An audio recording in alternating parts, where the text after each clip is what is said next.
안녕하세요. 베리스모의 밀론 교수에 대해 좀 더 알아보는 시간을 갖겠습니다. 밀론 교수는 여러가지 카티를 만드는데 공헌을 했는데요. 그 중에 멀티플 마이엘로마가 있습니다. 멀티플 마이엘로마는 한국어로 다발성 골수종입니다. 벌써 이름에서 알 수 있듯이 골수와 관련해서 뭔가 문제가 발생한 것이죠. 형질세포암입니다. 백혈구의 일종이고요. 형질세포라는 것은 분화된 B세포입니다. 플라즈마 셀이죠. 항원이나 T세포에 의해서 자극을 받으면 B세포는 분화합니다. 외부의 적군과 싸울 태세를 하는 것이죠. 디지몬 진화하듯이 진화하는 건데 그게 플라즈마 셀이 됩니다. 여기에 암이 생긴 게 다발성 골수종입니다. 즉 다발성 골수종이란 백혈구에 문제가 생긴 겁니다. 방금 공부했듯이 백혈구 중에서도 형질세포라는 플라즈마 셀이 비정상적으로 분화하고 증식하여 발생합니다. 플라즈마 셀이 비정상적으로 많아지는 겁니다. 이런 걸 혈액암이라고 하죠. 과학이 발전하고 있는 걸 볼 수 있는데요. 최근에는 미국 FDA가 성인 다발성 골수종의 카티 세포 치료제를 승인하기도 했습니다. 올해죠. 정확하게 저응증의 이름이 방금 본 것과 같은 멀티플 마이올로마죠. 이름은 아벡트마입니다. BMS와 블루버드 바이오가 공동 개발한 카티 세포 치료제입니다. 임상 이상에 근거했으니까 아마도 조건부 승인일 가능성이 높습니다. 효과는 어떨까요? 72%에서 부분 반응을 보였고 28%는 암세포가 완전히 사라졌다고 합니다. 베리스모 인물 소개에 보면 바로 밀론 교수도 멀티플 마이올로마를 타겟한 카티 치료제를 개발하기도 했다는 겁니다. 올해 허가받은 아벡트마와 비슷한 것이죠. 그러니까 마음만 먹는다면 충분히 해당 저응증의 카티 치료제를 만들 능력을 가지고 있다는 겁니다. 그렇다면 궁금한 게 세계 최초 카티 세포 치료제는 킴리아인데요. 킴리아는 도대체 어떤 저응증에 시판 허가를 받았던 걸까요? 바로 림프종과 백혈병입니다. 그러니까 한마디로 킴리아는 림프종과 백혈병 두 가지 저응증의 시판 허가를 받았습니다. FDA Approval History를 보면요. 2017년 8월 30일에 백혈병의 허가를 받았고요. 약 1년 뒤 2018년 5월 1일에 림프종의 허가를 받았습니다. 킴리아는 현재 저응증 두 가지를 획득했습니다. 먼저 처음 저응증을 득한 저응증이 무엇인지 볼까요? Acute Lymphoblastic Leukemia라고 하는데요. 급성 림프구성 백혈병입니다. 백혈병의 백은 한자로 흰 백자를 씁니다. 그 이유는 백혈병 환자의 혈액에는 정상인에 비해 다량의 백혈구가 포함되어 있기 때문입니다. 그래서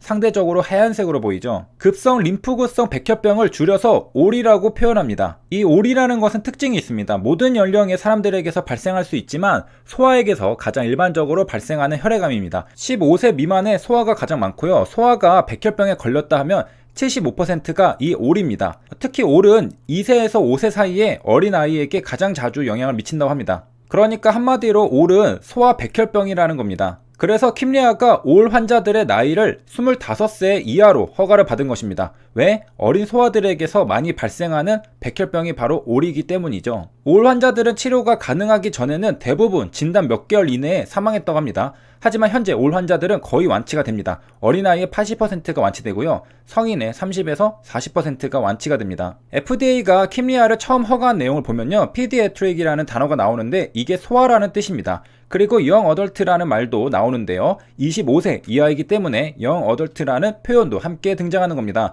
그러니까 어린아이와 젊은 어른들의 백혈병을 치료하는 약으로 킴리아를 시판 허가했다는 것이죠. 밑에 설명을 좀 더 읽어보면 올에 대한 설명을 해주는데요. 기본적으로 혈액암, 골수암입니다. Making abnormal lymphocyte를 올이라고 칭하고 있습니다. 비정상적인 림프구를 만드는 혈액암이 바로 올이라는 겁니다. 림프구라고 하면 크게 T세포, B세포, NK세포가 있습니다. 올은 비정상적인 림프구가 만들어지는 건데요. 그 오리진은 T세포가 될 수도 있고 B세포가 될 수도 있었겠죠. 대부분의 올은 B세포에서 만들어진다고 합니다. 그리고 우연의 일치가 아니게도 킴리아는 바로 B세포의 항원을 인식합니다. CD19이라고 하는 B세포가 발현하는 아니젠을 인식하죠. 그러면 이런 의문이 들 수 있겠죠. 킴리아는 비정상적인 B세포를 제거하는데 정상적인 B세포도 제거하는 게 아닌가? 네, 맞습니다. 노멀 B셀도 제거합니다. 왜? 둘 다 CD19을 가지고 있기 때문이죠. 그냥 싹 다 밀어버리는 겁니다. 그리고 새 출발하는 것이죠. 그리고 당연하게도 킴리아도 치료하는 도중에는 감염에 취약하겠죠. 왜? B세포가 없기 때문이죠. 조심해야 할 겁니다. 정리하겠습니다. 급성 림프구성 백혈병이란 백혈구가 많아지는 병입니다. 백혈구 중에서도 림프구라는 세포가 매우 많아지는 병인데요. 특히 이 림프구가 미성숙한 채로 많아지면 병이 생깁니다. 그리고 이를 올이라고 부릅니다. 미성숙한 림프구가 많아지면 골수에서 다른 세포들을 만들 때도 방해가 됩니다. 자꾸 치이겠죠. 비좁고요. 적혈구도 만들어야 하는데 잘 못 만들겠죠. 그러면 빈혈이 초래될 수 있고요. 또 혈서판을 잘 못 만들면 피를 응고시키지 못하니까 쉽게 출혈이 일어나고 멍들게 됩니다. 킴리아가 허가를 받은 올이라고 하는 급성 림프구성 백혈병은 미성숙 림프구가 많아지는 병이었습니다. 반면에 우리가 처음 봤던 다발성 골수종은 형질세포라는 분화된 비세포가 많아지는 병이었습니다. 미성숙과 성숙의 차이일까요? 결국에는 둘 다 면역세포, 림프구에 문제가 생기는 병이라는 점에서 공통점입니다. 그리고 공통적으로 카티 치료제가 잘 먹히죠. 여기까지 올을 살펴봤는데요. 킴리아가 처음 허가를 받았던 저응증입니다. 그 다음 2018년도에 허가받은 저응증도 있는데요. 림포마라고 합니다. 이게 림프종입니다. 림프 조직에 생기는 암입니다. 위치를 말하는 것이죠. 림프는 면역세포들이 다니는 통로입니다. 보통은 목 주위의 림프절에서부터 시작한다고 합니다. 면역결핍 환자들에게서 많이 발생하는 게 림프종이라고 합니다. 그리고 림프종은 호지킨씨 병과 비호지킨씨 병으로 나뉜다고 합니다.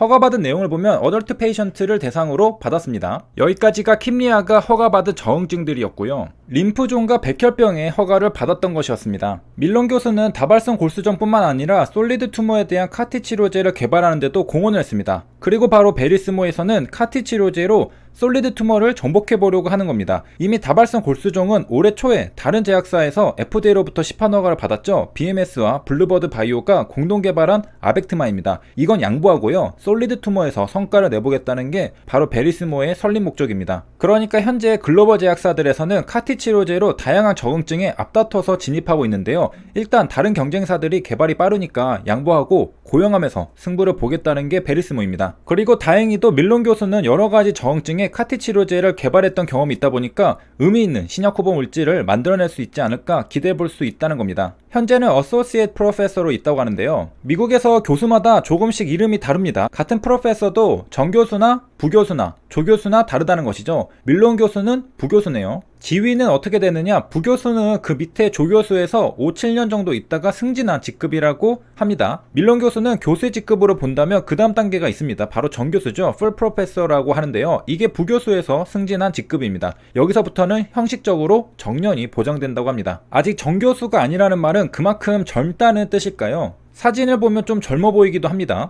세 줄 요약입니다. 다발성 골수종은 형질세포가 많아지는 혈액암입니다. 올해 초에 다발성 골수종의 카티 치료제 아벡트마가 FDA 승인을 받았습니다. 혈액암에서 하나씩 카티 치료제들이 승인을 받고 있는데요. 베리스모는 다른 저응증의 고용암을 노리고 있습니다. 급성 림프구성 백혈병은 다발성 골수종과 다르게 미성숙 림프구가 많아지는 혈액암입니다. 참고로 티센트릭과 아바스틴 임상에 참여한 환자의 상태를 보면요. 차일드 퓨 클래스가 A만 있었습니다. A5와 A6만 있었죠. 간 상태가 양호한 환자들을 대상으로 진행한 것이죠. 클래스 B와 C에는 사용할 수 없을 겁니다. 왜? 근거가 없으니까요. 임상시험은 클래스 A에 대해서만 진행되었습니다. 최근에 아파티닙이 클래스 B에도 적용해보려는 움직임이 있습니다. 그렇다면 시장은 더 커지겠죠. 여기까지 시청해주셔서 감사합니다.